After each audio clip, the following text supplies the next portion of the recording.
일단 카카오에서 그 보안 담당자도 아니고 이제 보안 쪽에 이제 업무를 해본 적도 없지만 오픈 소스 관련된 이제 담당을 하면서 알게 된 내용들과 그리고 이 보안을 뗄래야 뗄 수가 없더라고요. 그래서 보안에 대해서 동향을 충분히 알고 있어야 되는 그런 데서 이제 공유 드리고 싶은 부분이 있어서 이렇게 준비를 해 봤습니다.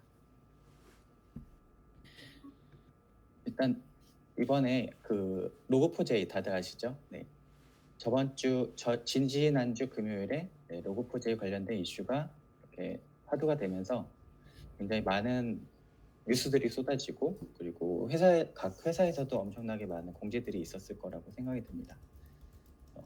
이런 사태가 왜 일어났고 그리고 이와 유사한 오픈 소스의 공격 유형들은 어떤 것들이 있는지 좀 준비를 해 봤습니다. 일단 로그포쉘 에 대해서 로그4j와 관련된 이제 로그4쉘 이슈에 대해서 간단히 좀 살펴보려고 하는데요. 지지난주 금요일에 이제 이슈가 됐던 문제는 JNDI를 통해서 그 LDAP LDAP을 통한 공격이 가능했던 그런 문제가 있었고요. 그걸 통해서 이제 원격 코드가 실행되는 문제가 있었고 이것은 제가 지난번 메일링으로 오픈체인 블로그에 공유 드렸던 것처럼 이거에 대한 패치는 그전부터 있어 왔습니다. 그러다가 그 이슈가 터지자 재빠르게 2.15 버전을 릴리즈를 했고요. 요거는 특이하게 CSVV 스코어가 10점 만점에 10점인 매우 취약한 그런 이슈로 되었습니다. 그렇지만 이게 그 빠르게 대응을 하다 보니까 놓친 부분들이 있었어요. 그래서 그런 부분들을 보완해서 다음으로 2.16 버전이 바로 또 릴리즈가 되었습니다. 그런데 이제 요 로그4j 관련된 이슈들이 이제 화두가 되고 많은 사람들이 이제 관심을 갖고 보다 보니까 또 다른 문제, 취약성이 또 나와 가지고 지금은 7.5 점수를 가지고 있는 디도스 공격에 취약한 부분이 추가로 발견이 돼서 2.17.0까지 어제자로 릴리즈가 되었습니다. 요 자세한 내용은 여기 링크를 보시면 상세하게 보실 수가 있을 겁니다. 그렇다면 여기서 CV는 뭐고 CSVV가 뭘까? 이제 그거를 처음 들어보시는 분은 없겠지만 한번 짚고 넘어가 보자 두 장의 슬라이드를 준비를 했습니다. CVE 같은 경우는 이제 공개적으로 알려진 컴퓨터 보안 결합 목록을 의미하고요. 그리고 요거는 CVE로 시작해서 앞에 네 자리는 연도 그리고 뒤에는 식별자로 이제 그 CV 넘버링 기관들이 여러 개가 있어요. 거기서 이 CV를 할당해 주고 있습니다. 이것은 현재 저 미트리에서 감독을 하고 있고요. 그리고 여기 위에 CV 미트리.org 요 사이트를 실제 가서 요 취약성 번호를 검색을 해보면 굉장히 심플하게 나오고 있는 것을 볼 수 있어요. 그래서 그와 관련된 상세 정보들은 별도의 다른 데이터베이스 MVD 같은 사이트에서 별도로 상세하게 보여주고 있습니다. 요거 말고도 이제 보여주는 것들이 사이트가 좀 여러 군데가 있습니다. 그러면 아까 봤던 점수 이거는 무엇이냐? CVSS 스코어는 그 심각도를 숫자 0부터 10까지로 표시를 해주고 있습니다. 이것은 미국 비영리 단체 퍼스트에서 관리하는 개방형 프레임워크를 의미하고요. 여기서 그 스코어를 일괄 관리하고 있는 것은 아닙니다. 이 개방형 프레임워크를 이용해서 각 기관들에서 이런 평가를 내리고 있습니다. 그래서 그 평가를 내리는 데 있어서 이러한 일련의 매트릭을 제공을 하고 있습니다. 그래서 이 매트릭을 잠깐 살펴보자면 기본 매트릭 그리고 시간 매트릭, 환경 매트릭 이렇게 크게 세 가지를 나눠서 이제 점수를 매기게 됩니다. 그래서 기본 매트릭 같은 경우는 그 보안 취약성 발견됐을 때 그게 악용 가능성이 어느 정도인지, 공격은 얼마나 복잡한지 그런 것들과 이거의 피해 범위, 다른 오픈 소스로 전파 가능성들을 보고 그리고 관련된 기밀성이라는 무결성 가능성 이런 것도 따져봅니다. 그리고 시간 매트릭이 그 오픈 소스가 이제 코드 성숙도가 얼마나 되었는가, 그리고 그 교정 수준이나 아니면 리포트하는 그런 신뢰도는 얼마나 되는지 이런 내용들을 담고 있습니다. 그 밖에 이제 보안 요구사항이라든지 수정된 기본 매트릭을 가지고 환경 매트릭 이렇게 크게 세 가지로 분류해서 점수를 매기고 있고, 이 점수는 매기고 있는 그 기관에 따라마다 약간 차이는 있습니다. 아까 그 아파치 같은 경우에 이제 나와고 있는 게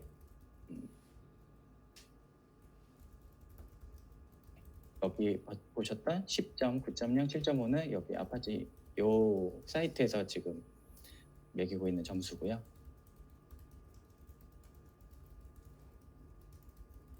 그러면 로그4j 다시 돌아와서 로그4쉘이란 무엇인가, 많은 기사들이 쏟아져 나오고 아시는 분들도 있을 텐데, 간단히 설명드리면 이거는 이제 스위스 정부에서 그 발표한 그 블로그 글에 이런 식으로 가이드를 해주고 있습니다.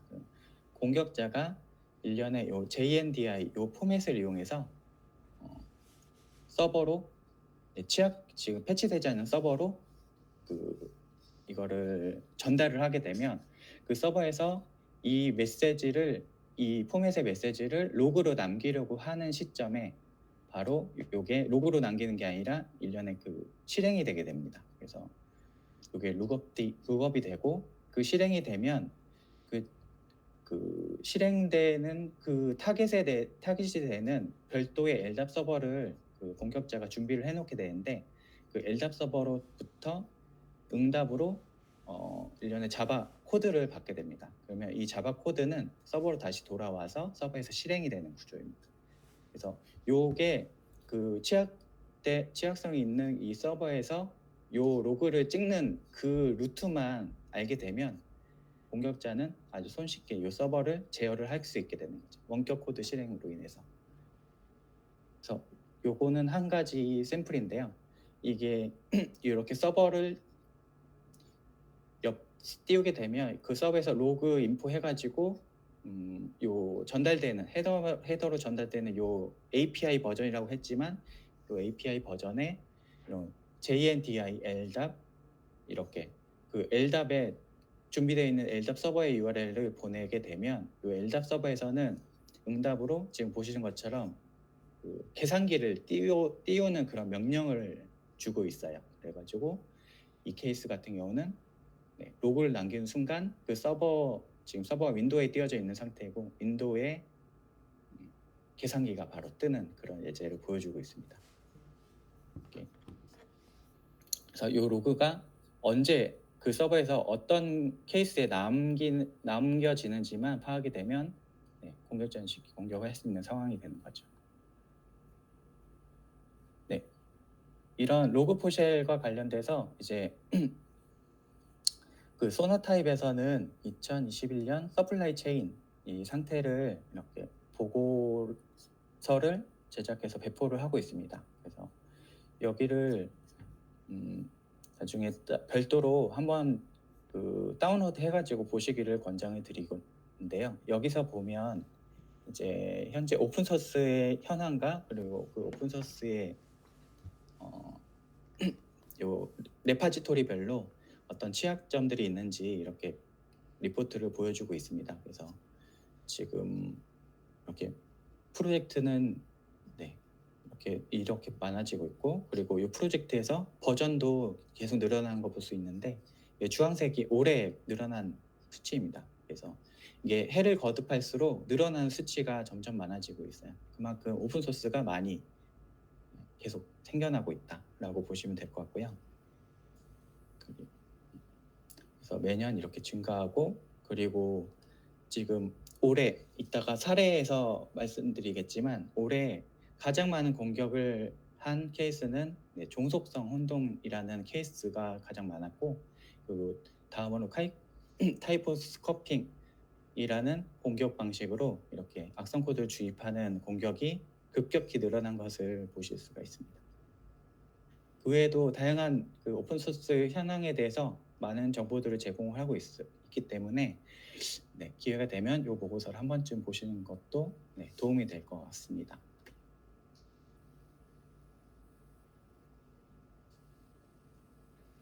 다음으로 이제 본격적으로 사례를 보는 오픈소스 보안 취약점 공격 유형에 대해서 알아보겠습니다. 일단 첫 번째는 방금 보여드렸듯이 디펜던시 혼동입니다. 그래서 이 운지원성 혼동 이 방식은 이런 패키지 매니저가 비공개 저장소에서 서드파트 패키지를 가져와야 되는데 이게 이제 외부의 퍼블릭한 저장소에 똑같은 그 아티팩이 있을 경우에 거기서 이제 가져오게 되는 그런 결함을 이용한 그 공격 사례입니다. 이것은 디펜던시 하이제킹이라고도 불리는데요. 이게 처음에 나온 것은 올해 4월에 이제 보안연구원인 버산이 이 방법을 이용해서 MS, 애플, 페이팔, 넷플릭스 등 35개의 테크니컬 기업을 대상으로 공격을 성공을 했습니다. 그래서 약 13만 달러 이상의 버그 바운티를 수령하기도 했습니다. 그리고 이 보안연구원은 자신의 블로그에 그 연구 결과를 공개했는데 이후에 이 유사한 공격이 급격히 퍼졌고요. 그리고 이에 IT 업체들은 빠르게 대응을 하고 있고 그리고 일부 기업들은 백서도 공개를 하고 있습니다. 그 대표적인 사례로 MS 애저에 이제 백서를 공개해서 그 애저를 쓰는 일반 관리자들, 시스템 관리자들에게 이런 부분을 조심하라고 이렇게 백서를 배포를 하고 있습니다. 소노타입에서 올해 가장 흔한 공격 유형으로도 뽑았고요. 이것은 그림으로 보면 이렇게 간단히 설명드릴 수 있을 것 같습니다. 이렇게 의존성을 지정을 해서 이 의존성들은 프라이빗 레파지토리에 이제 사내에서 관리하는 오픈 소스라고 이렇게 정의를 해놓고 이제 쓰고 있는데 이게 만약에 악의적인 해커가 유사 모듈을 악성 코드를 심어서 외부에다가 배포를 해놓게 된다면 이 패키지 매니저는 우선순위를 외부 저장소로부터 먼저 끌어오게 됩니다. 프라이빗에서 가져와야 되는 오픈소스가 퍼블릭에 있는 오픈소스를 가져오게 되는 것이죠. 그래서 좀 더 설명을 드리면 유튜브에 이렇게 설명을 하고 있는데 패키지 매니저에 1.2를 가져와야 되는데 이게 퍼블릭에 더 높은 버전이 있을 경우에 npm 같은 경우는 틸트나 이런 수식을 프리픽스를 이용해 가지고 패치 버전이 있으면 패치 버전 먼저 가져오기도 하거든요. 그런 규칙에 의해서 퍼블릭 레파지토리에서 가짜 공격자가 올려놓은 가짜 패키지를 받게 되는 것입니다. 그래서 MS 백서에서는 크게 세 가지로 이렇게 가이드를 해주고 있습니다. 그래서 참조로 하는 레파지토리 여러 개가 아닌 하나의 프라이빗 피드를 참조하는 방식으로 가이드를 하고 있고요. 그리고 제어된 범위를 이제 명시적으로 지정함으로 인해서 패키지를 보호하고 그리고 클라이언트 측에서는 이게 우리가 사용하려고 하는 오픈소스 모듈이 맞는지 그런 검증 기능을 활용하라고 이렇게 가이드를 하고 있습니다.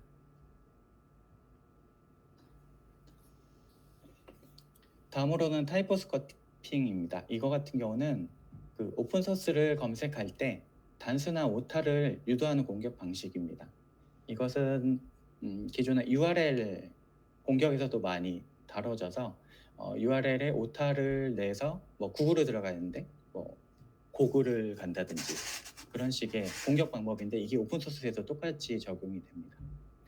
주로 파이썬이나 npm, 루비잼 이런 곳에서 많이 발견되는 케이스이고요.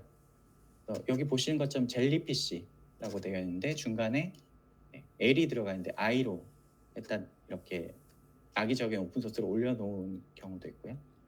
로데시 굉장히 유명한 오픈소스인데 이것도 중간에 오타를 유도해가지고 이렇게 가짜 오픈소스를 올려놓은 것이죠. 일렉트론도 오타가 들어있죠.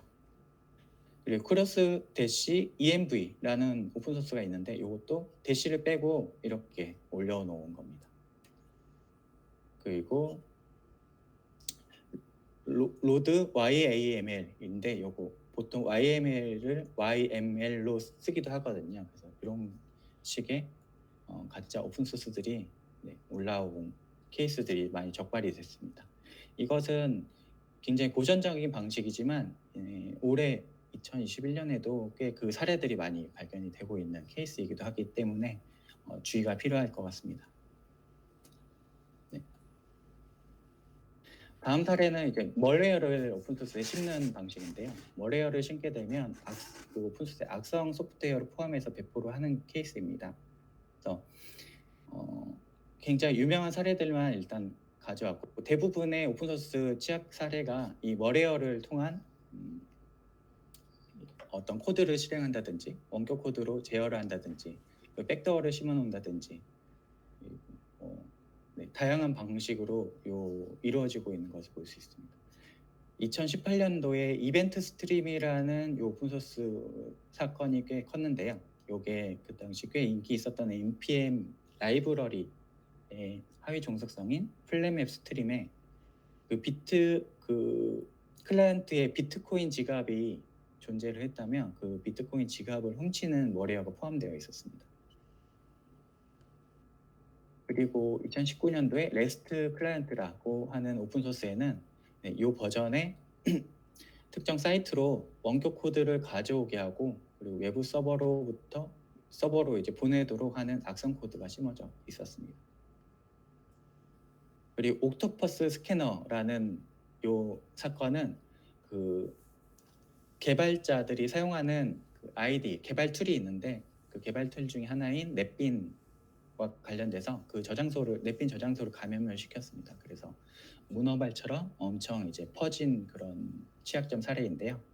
여기에 이제 자르 바이너리 그리고 프로젝트 파일, 종속성 내 악성 페이로드 등을 이제 배포를 하게 되고 그리고 감염된 저장소가 개발 환경에 복제 또는 포크될 경우에도 악성 코드가 계속 감염되는 그런 문제가 있었습니다. 다음으로는 관리자 권한을 획득해서 공격하는 사례입니다. 그래서 비밀번호 유출이나 무차별 대입 시도로 인해서 오픈소스 관리자 계정을 탈취돼서 악성 코드가 포함된 오픈소스가 배포되는 케이스이고요.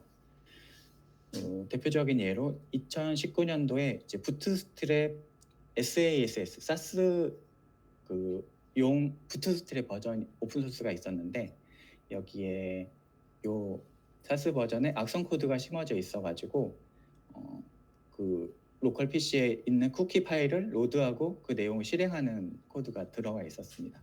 이것을 이용해서 공격을 당했고요.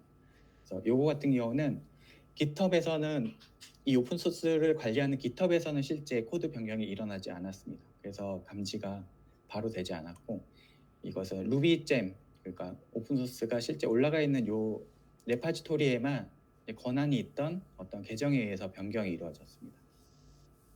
그래서 요게 보고된 당일날 이제 요 백도어가 바로 제거가 되고 그리고 의심되는 개발자 액세스 권한을 바로 취소시켰다고 합니다.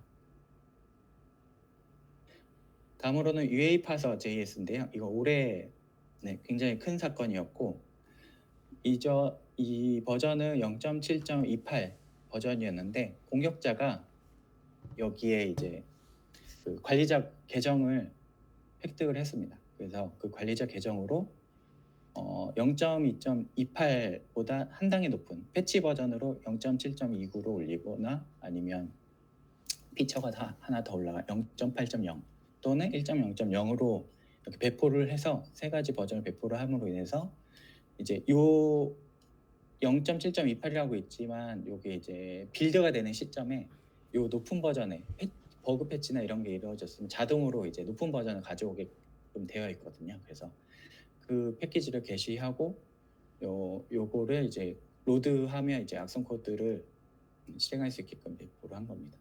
그래서 요거 같은 경우는 그 클라이언트에서 암호화폐 채굴 소프트웨어를 로컬로 다운로드 시키고 그것을 실행하는 코드가 포함되어 있었습니다. 그나마 다행인 것이 이게 굉장히 유명한 오픈소스임에도 불구하고 다행히 금방 발견이 돼서 바로 이런 조치들이 이루어졌다고 해서 다행입니다.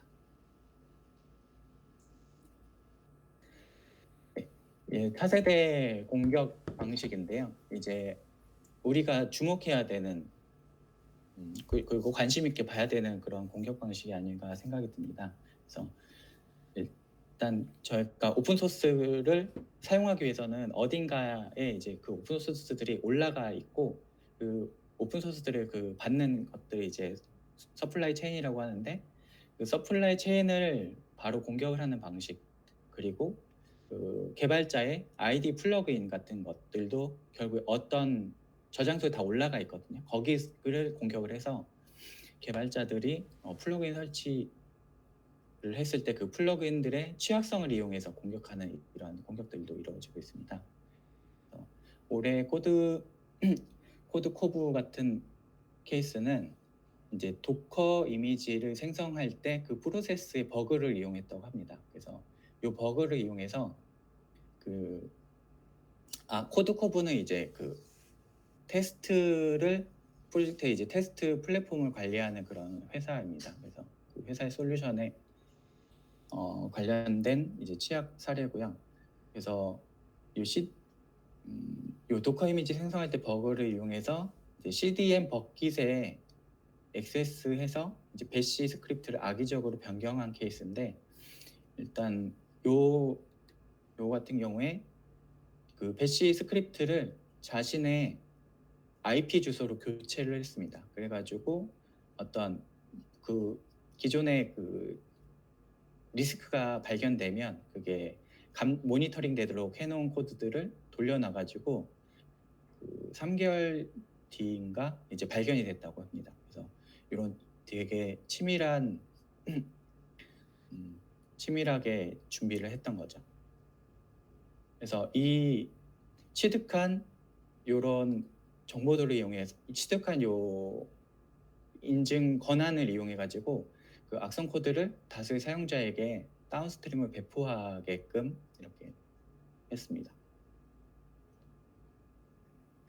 그리고 다음은 그 비주얼 스튜디오의 비주얼 스튜디오도 아까 얘기 드렸던 랩핑과 같은 그 MS에서 제공하는 개발자 툴입니다. 그래서 비주얼 스튜디오 그 툴에 익스텐션으로 설치되는 플러그인들의 취약성을 분석해가지고 그걸 노리는 공격입니다. 그래서 비주얼 스튜디오 확장 프로그램을 통해서 CSRF 방식으로 RSA 키 등 중요한 정보를 훔칩니다. 그래서 그 개발자의 요 인증키를 훔쳐서 그래서 결국에 그 버전 제어 시스템에 액세스를 하거나 아니면 프로덕션 서버 등에 이제 연결할 수 있는 그런 권한을 획득해서 시스템을 손상시킬 수 있는 문제가 발견되었습니다. 네, 이렇게 해서 일단 오픈소스 취약점 사례들에 대해서 중요 사건들 중심으로 정리를 해봤고요. 그래서 이 소나타입 보안 관리자가 취약점 피하는 실무 팁 4가지라고 해서 소개한 부분이 있어서 일단 내 소프트웨어가 어떤 구성으로 되어 있는지 파악하는 게 제일 중요할 것 같고 그리고 종속성 문제가 있다면 그것을 해결해야 되고 어떻게 해결해야 되는지 그런 프로세스 확립이 필요하고요. 그리고 코드 스캔 등의 그런 자동화를 통해서 어떤 알려지지 않은 불확실한 요소가 있었다면 그걸 찾아내야 되고 그리고 더불어서 라이선싱도 그런 리스크를 갖고 있기 때문에 주의가 필요하다 이런 얘기가 있어서 가져왔습니다. 그리고 구글 역시도 현재 오픈소스 상황이 매우 취약하기 때문에 그런 취약점 해결을 위한 일련의 프레임워크를 제안하기도 했습니다. 그래서 오픈소스 취약점 문제 해결 방안으로 소프트웨어의 취약점을 파악해야 되고 그리고 새롭게 추가되는 취약점을 예방하고 그 취약점을 수정하거나 제거하는 일련의 프레임워크를 이제 제안을 했습니다. 그리고 더불어서 근본적으로는 오픈소스 관리를 좀 더 체계적으로 해야 되겠다라는 그런 개선안도 제안을 했습니다. 그래서 소프트웨어의 일방적인 코드 변경을 금지하고 그리고 변경된 모든 오픈소스 코드는 코드 작성자 이외에 별도의 리뷰어를 통해서 검토가 이루어지는 과정을 거쳐야 되며 그리고 소프트웨어 소유자와 관리자의 신원을 이제 인증을 하는 방안을 검토를 하고 있습니다. 지금은 거의 이메일만 공개가 되어 있는 경우가 많죠. 그래서 구글은 이런 OSSF, 오픈소스 시큐리티 파운데이션과 이제 같이 이제 오픈소스의 위험 점수를 생성하는 이 스코어 카드라는 것을 이제 두 번째 버전을 최근에 출시를 했습니다. 그래서 여기에 보시면 지금 현재 100만 개 정도의 오픈소스 프로젝트에 대한 보안을 현재 평가해서 정리되어 있는 것을 볼 수가 있고요. 그리고 이런 점수들은 여기 SOS 대부라든지 예전에 한번 공유드렸던 적 있죠. 디펜던시를 보여주는 DPS 대부 또는 매트릭, 오픈, SSF, ORG 이런 곳에서 이 점수를 오픈소스 검색했을 때 보실 수가 있습니다. 그리고 추가로 이번에 나이파에서 공개한 이런 가이드에도 저희가 이제 오픈체인 멤버들이 작성했던 이 가이드에도 데브섹옵스 쪽에 이런 추가적인 내용들이 좀 더 있습니다. 그래서 IBM의 데브섹옵스 모범 사례라든지 아니면 GitHub을 이용해서 GitHub에서 이제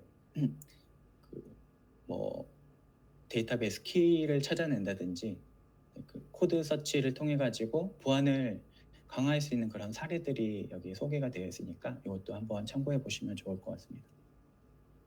네. 마지막 장입니다. 현재 오픈소스는 얼마나 안전한가라고 저는 이제 생각을 해봤을 때 최근에 있었던 리눅스 커널 논란이 제일 먼저 떠오릅니다. 요 논란이 무엇이냐면 UMN 대학에서 박사과정 연구자들이 자신들이 진행하는 연구 목적을 위해서 의도적으로 오픈소스에 보안상 문제가 있는 패치를 만들어서 다 PR을 날렸습니다. 근데 예상과 다르게 대부분의 리눅스 커널 관리자들이 이 패치를 많이 승인을 해줬다고 합니다. 그래서 이 과정을 통해서 리눅스 커널 관리자들과 리뷰어들이 어떻게 반응하는지 그런 관찰이 목적이었지만 결과가 어찌됐든 오픈소스 생태계에 요 연구자들이 이렇게 액션을 한 거에 대해서 이제 공분을 사고 있지만 그 결과는 굉장히 좀 암울했다라고 생각이 들고요.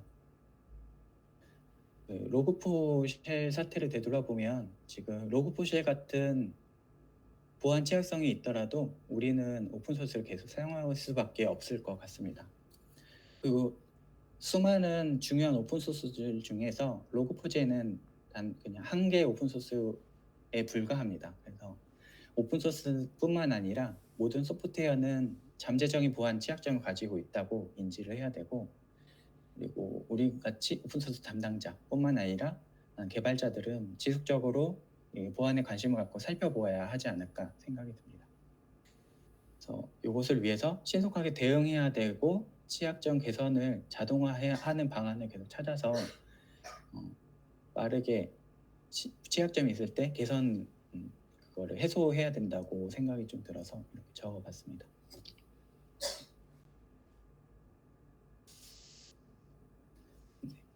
일단 공유는 여기까지 준비를 했습니다.